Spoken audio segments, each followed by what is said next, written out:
It's a warm June morning at Wikote Tiwahe. That means family camp.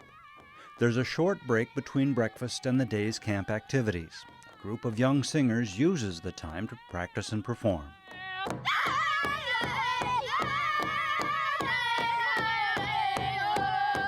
It's a day at a South Dakota summer camp, but the teepees and the morning music aren't meant to be quaint, and they're not just for show. They're part of traditional Lakota culture. And even though most of the kids here are Lakota, a lot of what they're experiencing is completely new. Where I live, we really don't establish our culture. We rarely even talk about it. We live in our reservation, but nobody speaks Lakota. Nobody does crafts or set up teepees like we do. It's really boring. There is more than enough to do here at camp. Here's what's going on just today. Understanding horses and traditional Lakota symbols. The first time that the Lakota people was able to see a horse was in 1709, 1710. And I know this because I've been studying winter counts. You guys know what winter counts are? You're gonna hold it? Making arrowheads. There you go. Man, look at that. This will suffice for butchering right now. And making arrows. So if you're gonna use willow, what you guys do is you debark them in the evening. The next morning, start eyeballing it, taking the bends out. Do it again at noon. Do it again that night. Harvesting wild bitterroot. It's a medicine, and it helps our singers. And what we do for our singers is we shave it into little slivers. And when they're at the powwow and they're singing songs, and sometimes those songs are really long if they're memorial songs or a family asks them. And so we want their voices to stay strong, and so they'll chew on that bitterroot, and it'll keep their voices clear. The other thing is it can be boiled, and it can be chewed on for helping with respiratory problems. Building courage and confidence. They're skills as old as time, but brand new for the young, even young Lakota.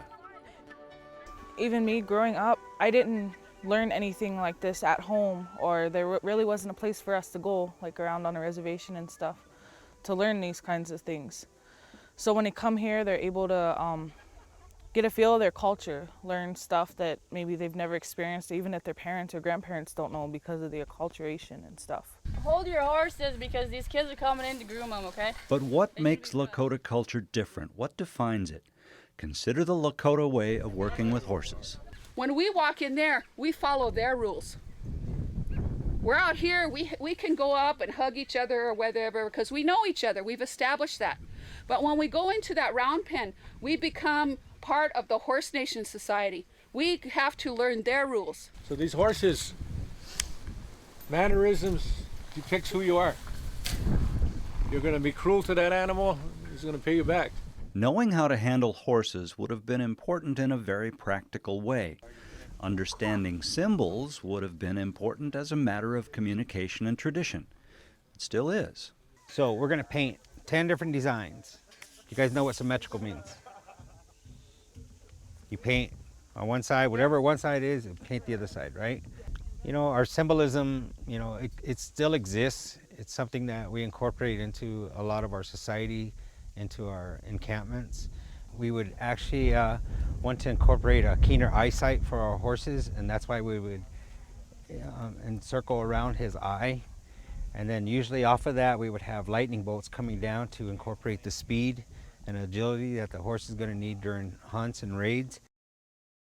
I'm just happy that we're able to keep this way of life alive, and still explain it to the next generation so that they understand, true Lakota way of life. The camp is organized and run by the Native American Advocacy Program.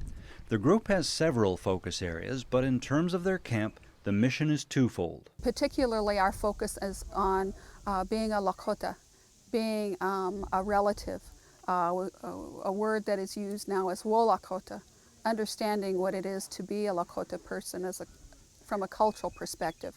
In that, we're able to address a lot of issues that youth have today, one of those being underage drinking. And so this is really our prevention program to address underage drinking.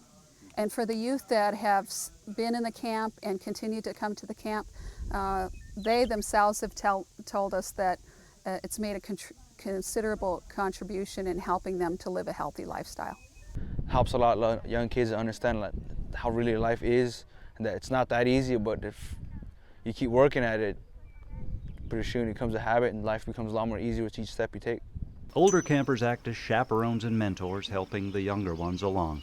They also support one another within groups or societies with particular interests. You go back to our people's history, everything was a society. From the time they were born to the time they leave, they belong to various societies, even more than one. And so through the societies is what enabled to govern their social aspects. Our youth are looking for something to belong to. It's not enough to just know who you are as a Lakota person. You need to belong to something. I don't know, I feel safe. I feel like this is home. I feel more in tune with my culture and to know more every year and every day. It may be a place where traditional values intersect with modern life. Another intersection? Well, consider courage. Think this is going to be fun? Yeah. Okay. Right? It's going to be fun. There's alternate ways of having fun besides using chemicals, all right? A couple dozen kids sit and watch while other kids, they're volunteers, get strapped into harnesses. When they're ready, the volunteers start hauling themselves up a portable climbing wall set up by South Dakota National Guardsmen Matt Herney and David Hughes. The wall is probably about 30 feet high and it has lots of handholds and places to set your feet. Still, it looks pretty scary. And evidently it is scary if you slip and fall. But you've got that harness and people waiting to catch you. You all right? You all right? Scared her. I know.